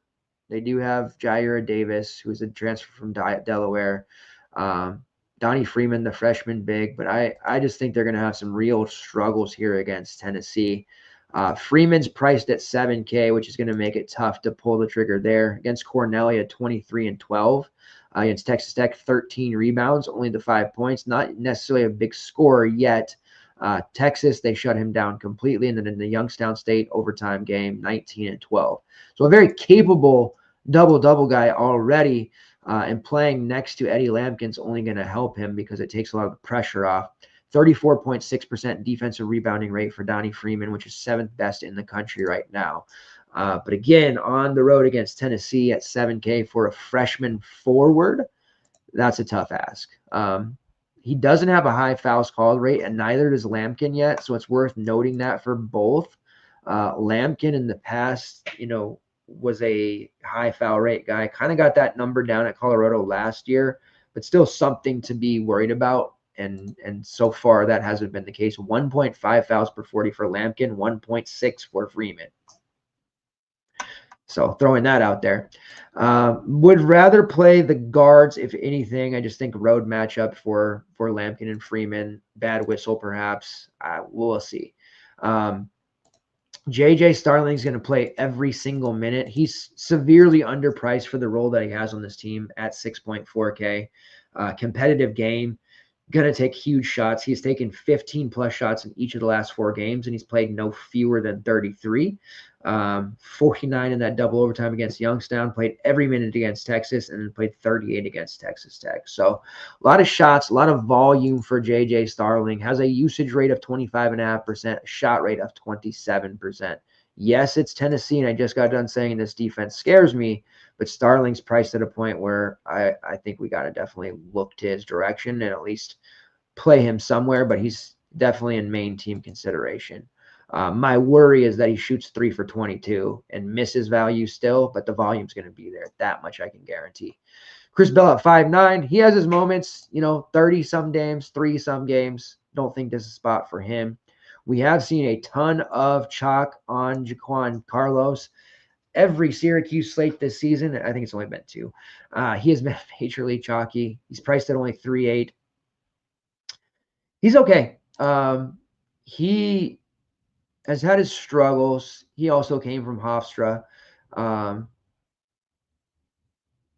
a little bit of reunite with Dubar there. He never was a big usage rate guy. He was a facilitator. High assist rate during his time at Hofstra. A decent 3-point shooter and a high-level defender on ball. So that 3.8 price is definitely interesting, especially if he plays 20-plus minutes, which is pretty typical for him when he's been starting games. But he's just not scoring at all. And if he's turning it over as well or getting into some foul trouble, which is something that has reared up in those non-con games, I think even at 3.8, he feels like a pretty low-end play. To start the season, he played 36 minutes, 30, 30, and then 21, 27, 19. So the minutes have kind of gone down a little bit throughout. So he's definitely a in the conversation value, and he's a starter, but those minutes are clearly going in the wrong direction there. And if he's going to be chalky again, I just feel like that's a play I want to avoid. All right, last game on this slate, BYU versus Providence. BYU 6-point favorites on the road, total of 142.5. This BYU team, man, they frustrate the hell out of me. The freshman, Igor Demon, he looked incredible to start the season against Central Arkansas, 18, 4, and 11. He has put up some huge scores already, 50, 36, 42, 32. But had his struggles against Ole Miss because of fouls, because he was reaching too much. And then NC State because of fouls. So he's been losing some minutes here in some of these closer games. I have concerns. His scoring, it's been harder for him in those, Ole Miss harassed him in a way that he hadn't seen yet, and it definitely affected him. And then NC State did a good job just keeping him away from the ball and running him off the shots. He had 4 assists there, which is low for him. Did have 11 rebounds, which was a bit of a head scratcher, but only 7 shots there for him. Igor needs to take more, needs to be more involved in the facilitating of the offense itself. Now, BYU has gotten healthy, so some of the guys that they were missing earlier in the year are here and playing. Dallin Hall, namely. Dallin Hall playing 28, 29, and 21 minutes since his return. And he is somebody with a relatively high assist rate, so that takes some pressure off of Igor, but it's also taking some stats and overall upside away from him as well. Igor at 7.8 is a price that I think we probably can't get to on this slate. He certainly has upside, but that Providence team, at home, that just seems like a prime spot for BYU to have a little bit of a letdown here or to be an ugly one. Providence, one of the slowest teams in the country, have a Temple ranking of 331, BYU about 120. Ken Palm's projection on this one is 72-68 for BYU, but I feel like this is one of those games where, the first 1 to 60 wins. Fousseyni Traore doesn't start. He's expensive at 7-1. He has great rates, high fantasy point per minute player, but he also gets undone by fouls more often than I would like. 17th in offensive rating, which is phenomenal. Usage rate of 25%, offensive rebounding rate of 19.2%, which is top 10, and a 6% block rate, drawing 4.9 fouls per 40, getting called for 3.9 for 40 himself. The closer games there against Ole Miss did have first half foul trouble, got through it, had 16 and 6 with a block and a steal. And then the NC State game, he missed a big chunk of the first half because of 2 early fouls as well. Didn't really recover from that one, 10 points, 5 rebounds. Very expensive for a guy that comes off the bench. He's a great GPP play because he's not owned all that often. And you can see if you look through his logs and last year as well, he has several occurrences of 40-plus fantasy point games off the bench. With the health of BYU, they're a relatively deep team now suddenly. They started the season not so deep. Looking at the NC State log, they went 10 deep of 6-plus minutes. End of the bench guys like Trey Stewart and Mihalo Boscovich playing 6 to 10 minutes, but still, that's cutting into somebody. And then you have Trevin Nell, Dawson Baker, Fousseyni Traore off the bench. As your starters, Dallin Hall, Igor Demin, Richie Saunders, Cannon Ketchens, and Keba Kaida. With Dallin Hall back, that knocked Trevin Nell back to the bench for what it's worth. Trevin Nell is there at 6K, not playing him as a bench piece, but Dallin Hall at 5.6 does have some intrigue for me to a degree. And then you have a bunch of guys from 6K up, and they're all just cannibalizing each other. Cannon Ketchings did really good for us against Ole Miss. Fouls bestowed upon him. BYU just hit a bunch of fouls. You could tell they were gassed against NC State after a couple of games. He's priced at 6K, relies heavily on his three-point shooting ability. Not using him either. I want to see a few competitive games with Hall, Baker, Ketchings, Nell, Saunders, and Demin, all kind of, how that pecking order shakes out. Because right now, I don't have any idea who is the alpha from that group. On the Providence side, we do have value. Guys like Corey Floyd, who's priced a little bit higher now at 5.6, but has seen some relatively safe minutes overall. Christ Esendako, who's priced at 4.5 there. The Davidson game inexplicably played just 12 minutes as a starter. Played over 20 in their last game, so kind of got back to relevance there. Oswin Erhumwunzi, doing my best on that one. I tried to practice that one beforehand. Has played extremely well. Davidson game, he had 11 rebounds, 2 blocks, ended up with 23 fantasy points. And then against Indiana in 19 minutes, 5 points, 3 blocks, 5 rebounds. Elite block rate.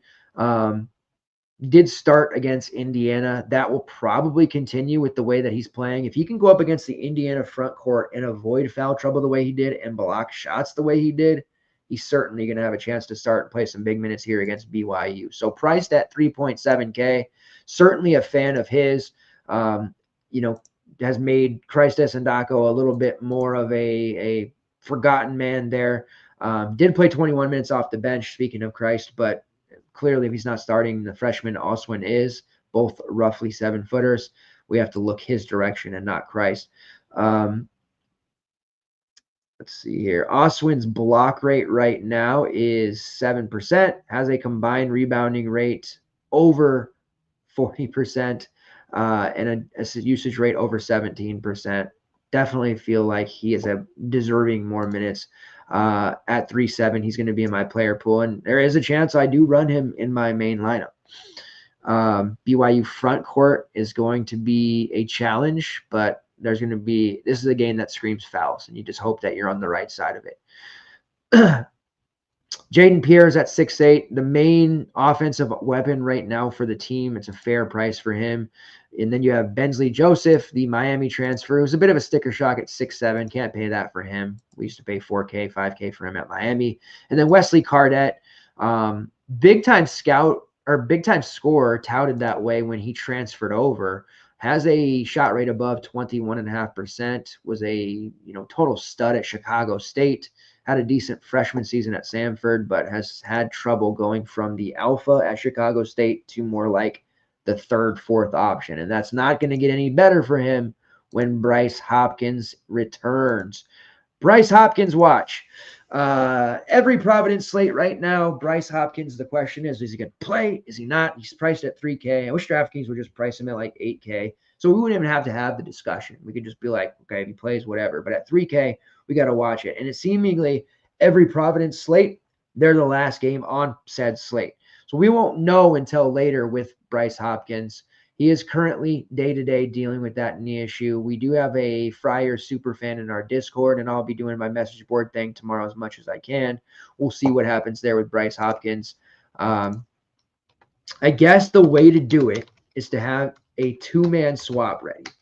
So if he plays and starts, because you're going to want to play Bryce Hopkins. I mean, it could be a situation where he's available and plays like 5 minutes, but I don't want to fade him and when he's available. So we'll see how that works out. There's no reliable, relevant news on any of the social media platforms for Bryce Hopkins. There's just a bunch of trolls who claim to know Bryce Hopkins and what his status is. And I don't know when that turned into a meme and why, but there's like very little trustworthy news on Bryce Hopkins right now on social media. So be advised of that. You don't get caught with some idiot that says, oh, he's going to play, that, it's just a troll. But anyways, having two players available, Oswin, who's starting at 3.7, and then one other player from this game, perhaps on the BYU side. I don't know. It's just really, really interesting to see how it plays out, and very frustrating at the same time because it's an island game. 1 hour behind all the others. You're not going to have anything besides this game to choose from. And if you gamble, I gambled on the first Bryce Hopkins slate that he would play, and he didn't. Then I didn't even pay attention to it in the second. So we'll see how that one shakes out. For the core on this main slate here, right now, Dylan Mitchell, priced there at 7.2. Feel like that is just an outstanding spot. Adu Tiero, forward heavy slate again. Last year and every year before this, we were always talking about, man, why do I got to play three forwards? I got to tell you, 90% of the slates this year, I've been like, man, why do I got to play guards? Anyways, Dylan Mitchell, Adu Tiero, and Owen Freeman, three forwards for you right there, filling out the forward games for you. All three of those guys need to be in your lineup. All three of those guys are going to smash. All right, let's do a quick run through of the night slate here. I'm not going to be able to go game by game because we're just not going to have enough time here. I could do it, but I'm trying to be mindful of time this year. Even though the overwhelming feedback I've gotten over the last decade is that you guys like me being long-winded and talking a long time. Just so you guys are aware. Night slate 7-gamer. Let's just go through this real quick. Ole Miss versus Louisville. The Cards are 3-point favorites, total of 150. They did get the unfortunate news that they will be without Kashawn Pryor for the rest of the season. A season-ending injury for the stud transfer. Man, that's really, really tough luck. FSU versus LSU. The Tigers of LSU are 4-point favorites, total of 149.5. Georgia Tech versus Oklahoma. Oklahoma 11-point favorites. Man, I got to tell you, Georgia Tech, excited about them this year. They showed some real upside under Damian Stoudemire last year, but they look awful this year. Total of 151. Wake Forest versus Texas A&M. The Aggies are 9-point favorites. Total of 142. Michigan versus Wisconsin. Conference game alert. The Badgers 2.5-point favorites. Total of 150.5. That seems high for a Michigan-Wisconsin game, but is a new era of Wisconsin basketball. Kentucky versus Clemson. Kentucky 2-point road favorites, total of 156.5. And then you have old Pac-12 foes and now Big Ten foes, Washington Huskies, your Washington Huskies versus UCLA. The Bruins are 13-point favorites, and it's a total of 137. What? Russell Westbrook meme. What are you talking about, man? What are you talking about? Even Ken Palm. What are you talking about, Ken? I'm going to be realistic with my Huskies. It's going to be a struggle at times, but they are not 13 points worse than UCLA. Ken Palm has it 74-62, so about 12. UW plus 13 is the lock of the night. Yes, I'm a homer. Yes, I live, eat, breathe, sleep Washington Huskies sports, mostly college football and college basketball. I pay attention to the volleyball squad. We got a pretty good one. But, man, that just seems wrong. That seems way wrong to me. Huskies come into this one 6-1. Bad loss to Nevada, but they've flirted and gotten pushed around by teams like UC Davis and UMass Lowell, so I get this. But we did beat Colorado State and Santa Clara on the neutral, and those are both two teams capable of playing in the tournament. UCLA also 6-1, early season loss to New Mexico, and they haven't exactly played the who's who of the collegiate basketball world. Home wins against Rider, Boston U, Lehigh, Idaho State, Cal State Fullerton, and Southern Utah. Play a road game, Mick, in your non-con schedule instead of going and playing home games against Prairie View A&M. Does have a neutral court game right before Christmas against North Carolina and a semi-home against Gonzaga 2 days after Christmas. So do get tested there.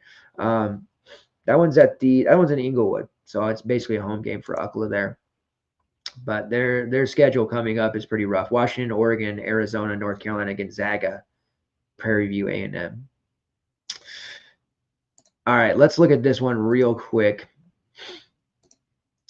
So with Keshawn Pryor out, that's so tough for Louisville because they already lost Abubakar Traore. So two big men that really expected to be huge parts of this team got a nice NIL collective money. Traore is expected to be back like mid to late January, but it doesn't sound good. And now you lose Pryor for the season. Corin Johnson's already been missing a ton of games because of the shoulder injury that he suffered against Tennessee. Love Corin Johnson, by the way. And then Ali Khalifa's redshirting, like Chloe Rogers redshirting. All these guys they brought in. Suddenly Louisville's super impressive depth is falling apart. But we got to look at them because they don't have a lot of guys right now. Chucky Hepburn has played his way to almost $9K, which is a ridiculous price to pay for him. His steals that he had in the neutral games against was it Oklahoma, West Virginia, Indiana were otherworldly. 16 steals in 3 games. I don't know if he can keep that pace up. If he can, he's going to keep putting up 50. That's a really high price. Gotta like Terrence Edwards, gives us guard forward eligibility at 6.6K there. Big time player for JMU. He hasn't really put up those numbers that we saw in the past, but he is playing mid 30s minutes, and that should continue here. Rain Smith, 3-point gunner there at 5.5K, and then James Scott at 6'4" with no Pryor. I think Scott sees his minutes kind of climb closer to 25, 26. Nobody's really going to be playing him, but this is a nice buy low spot for him right off the top. People are going to look to Noah Waterman, who's been chalky the last couple of Louisville slates. But I think James Scott is a name to at least be aware of. LSU versus FSU. God, how do you not love this kid, Victorious Miller? He's priced at 5.2K. He is just an absolute machine when it comes to getting to the rack. They need to be giving him a ton of minutes. LSU has several intriguing freshmen, Victorious Miller, Curtis Givens, Corey Chest, Robert Miller, all of those guys getting minutes. Victorious Miller, 28.3% shot rate, 25.2% usage rate coming off the bench there, but he's already usurped Mike Williams and several others, and seeing his minutes kind of push towards 30. He's interesting at that 5.2 price point. Jordan Sears was extremely cheap the other day. What was it? Or not the other day, but like a week ago. against UCF. We got the multi-overtime game there at 4.8. He put up a 46 for us. Then he turned around and put up a 31 after that. He's priced at 6.7 now. Probably jumping back off the Sears train, but that's how good he is. Cam Carter at 6.5. All of those guys priced where they should be. Now, Corey Chest is priced up after a nice game against UCF and Northwestern State. He played 30 and 27 minutes in each of the last two games. I do want to mention him because he's another freshman, and he started the last two. They are clearly looking at him as a key piece for them right away. Elite block rate of 7.5%, combined rebounding rate over 35%. Yes, it was Northwestern State. Yes, it was 3 overtimes against UCF, but this guy is clearly going to be a very strong fantasy point per minute player, and he's going to be just hell on wheels on the glass and as a rim protector. I think he has a really nice game here against FSU. He's priced up at 5.6, and I think a lot of people would just kind of shake that off and overlook it. He's absolutely in play here against FSU.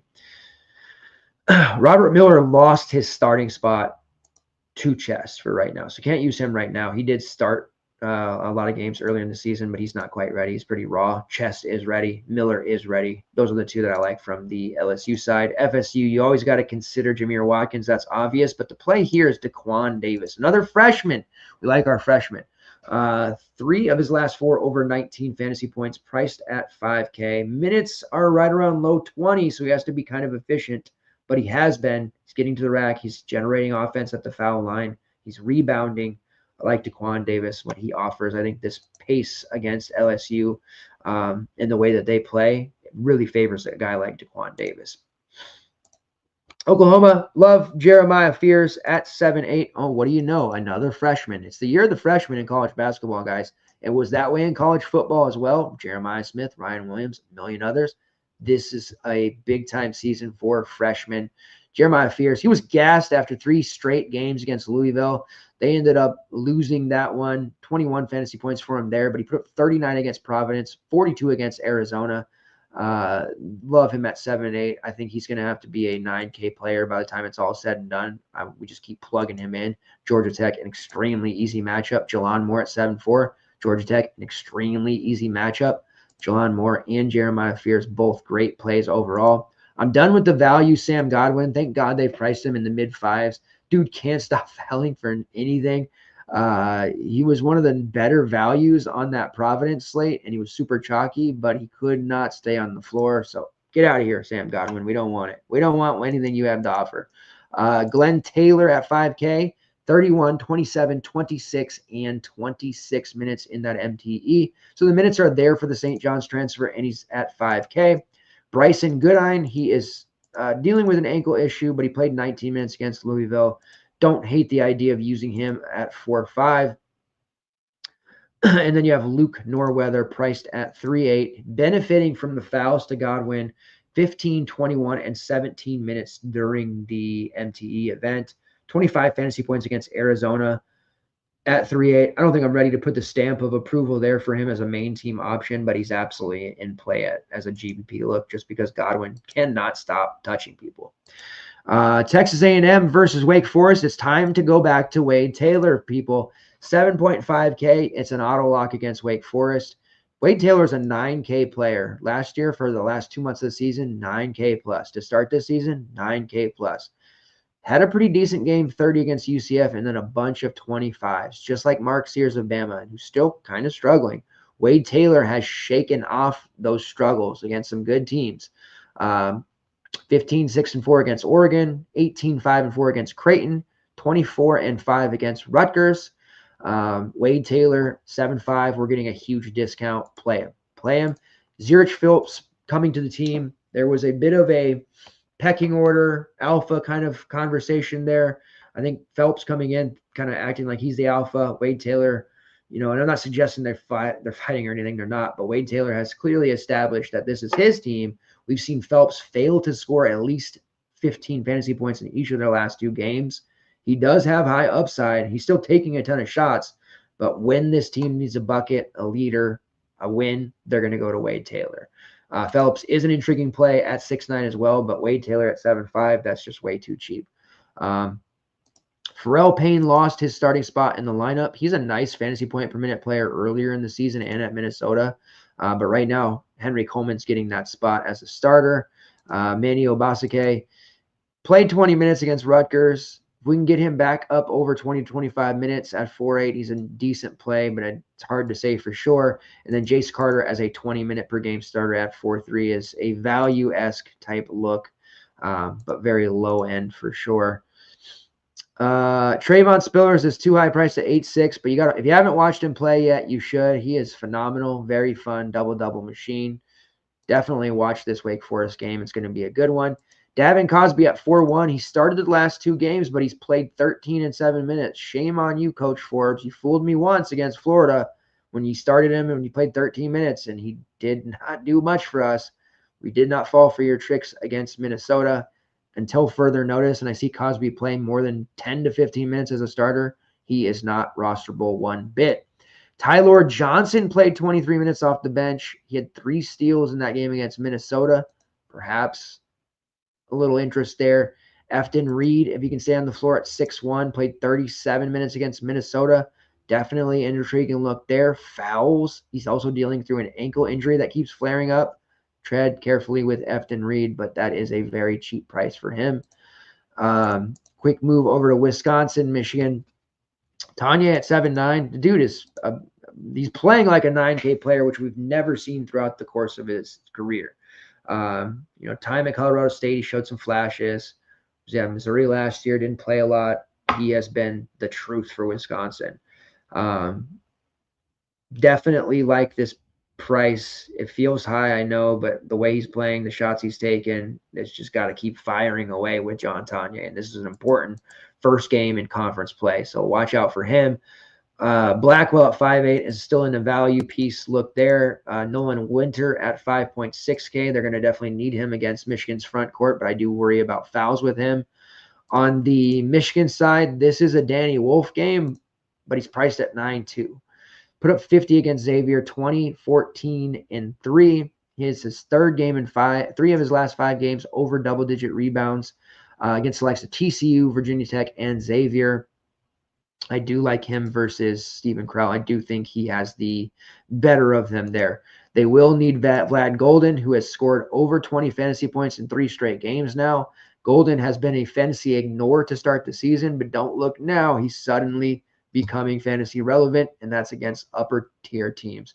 And maybe not upper-tier teams in that, Virginia Tech, Xavier are going to be Elite 8 teams or something, but I mean high major squads that are better than the likes of, I don't know, Tarleton State, East Texas A&M, teams like that.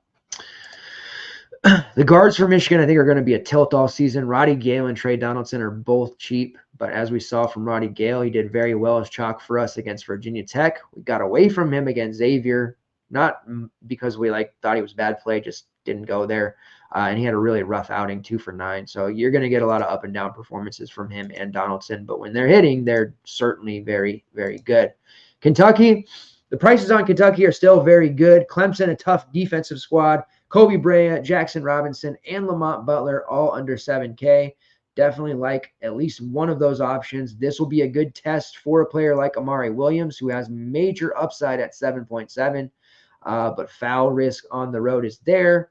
And it seems like they're capping him around 2025. And I don't know if that's more of a, hey, we're blowing the doors off of teams and this is what's going to happen. But you look at the Duke game, which they won 77-72.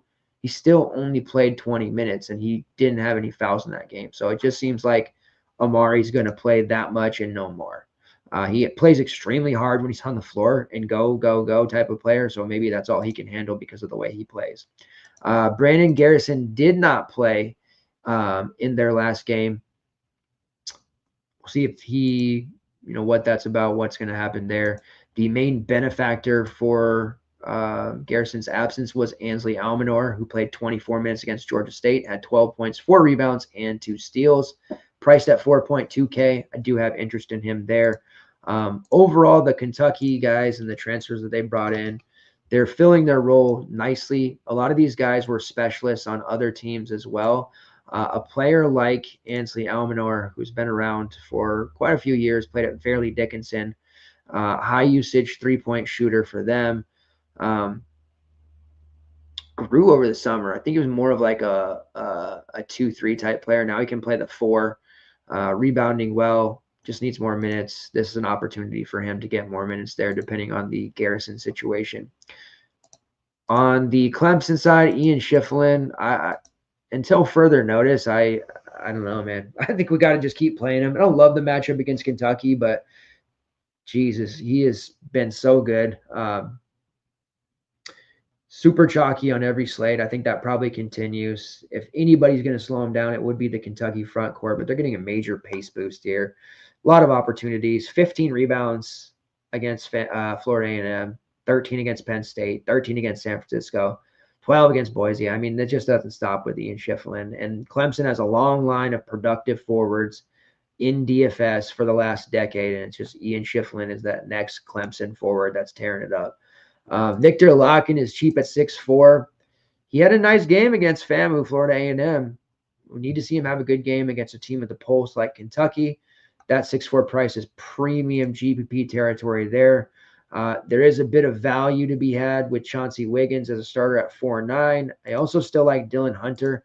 I was a proponent of using Dylan Hunter against Penn State. It didn't work out. He had 7 fantasy points at 4-2, but he played 23 minutes, and he continues to play safely over 20 minutes each time.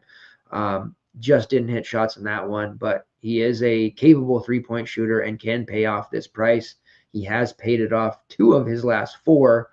Don't mind him at 4-4, especially if Jaden Zachary or his brother Chase Hunter have any issues there with fouls, which does occasionally happen there, especially with Chase with as aggressive as he plays.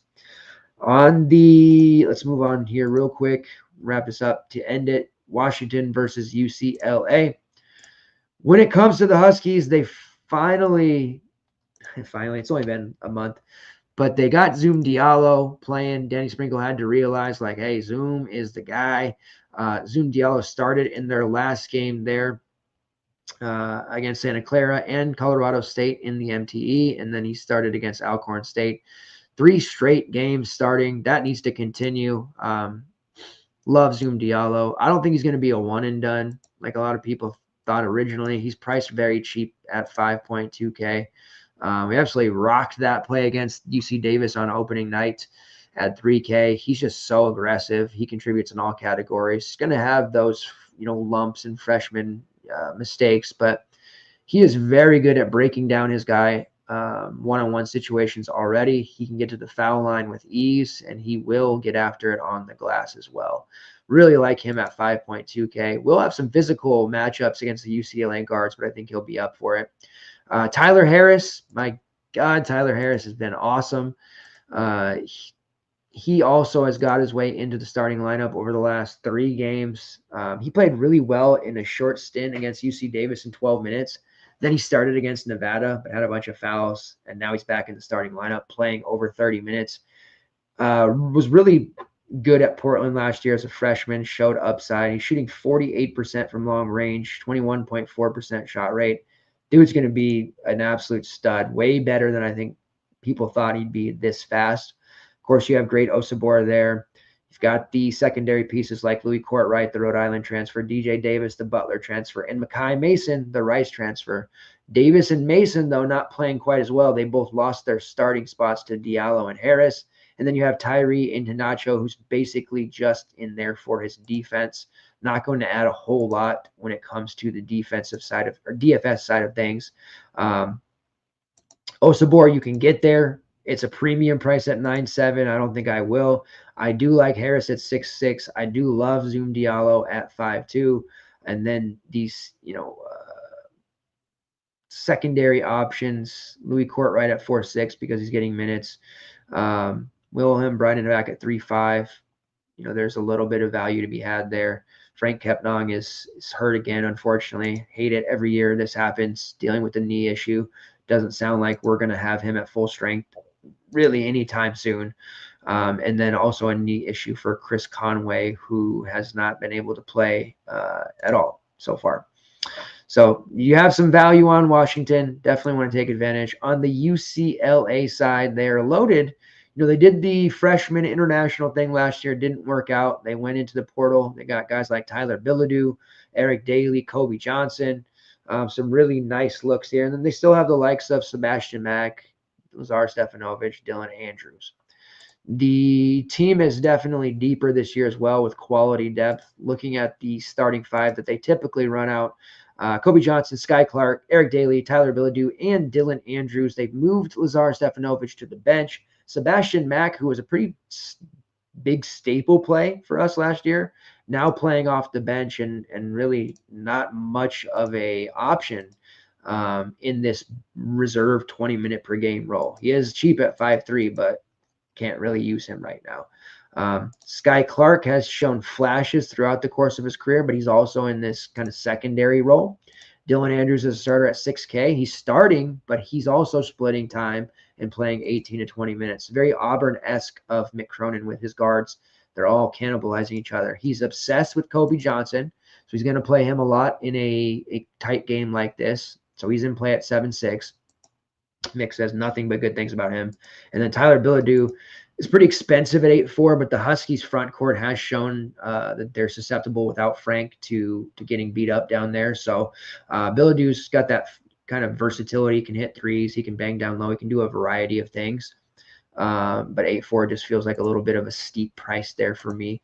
The pay-ups on this slate, Watkins, Tanya, Schifflin, Bilodeau, Spillers, Hepburn, Wolf, and Osibor. I feel like every slate we are saying like the pay-ups are nice, but it's not like years past where it's like I got to play this guy. We're getting there with Cooper Flagg, but when you look at it, when you're 3 players over 8'6", 4 players over 8'6" are Danny, Wolf, Chucky Hepburn, Trevon Spillers, and Great Osibor, just kind of feels a little off. I will say core-wise, though, all over Jeremiah Fears of Oklahoma against Georgia Tech. That's play number 1 for sure. On the LSU side, one of Corey Chess, Victorious Miller, possibly both, and then Wade Taylor. Wade Taylor is just stupid cheap playing Wake Forest.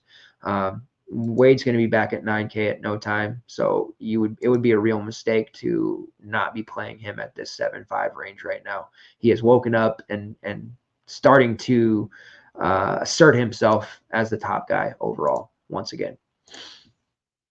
All right, who do we have? Do we have any posh plays? Let's see what we got as a posh play on this main slate first.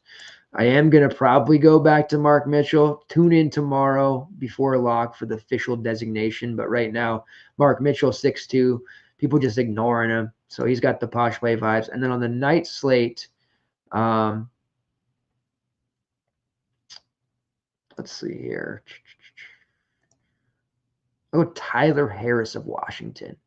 Nobody's going to roster him at 6'6" against UCLA. If you haven't watched my Huskies play yet, watch Tyler Harris. Dude's just relentless. The upside is massive. I don't know what Portland did to develop him like that, but he is way better than he ever looked at Portland. And he's going to be one of the best on this Huskies program. When Osibor leaves after this season, Harris is going to be an absolute stud alpha on this team. And if we keep Zoom for one more year as well, it's a pretty nice duo to lean on there. All right, I think that will end it.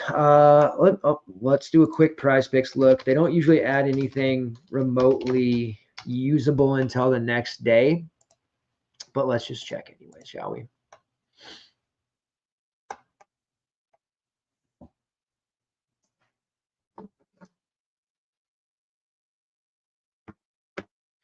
All right.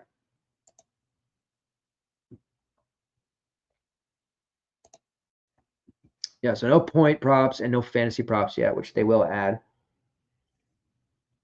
Or they typically do, I should say. Looking at PRA. Nothing really. Victor Locken at 18.5 PRA is interesting. I don't know if he'll pull the trigger there. Lamont Butler over 18.5 PRA versus Clemson. Zoom Diallo. Oh, Easy. Over 13.5 PRA. Slam that. You slam that one tonight. You got some pro sports or some other stuff you do. Zoom Diallo over 13.5 points, rebounds, and assists. That's an easy slam over. That's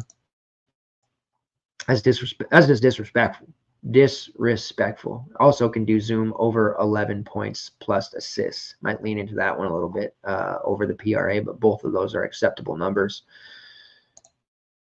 And then rebounding numbers, I did see one on here I really liked.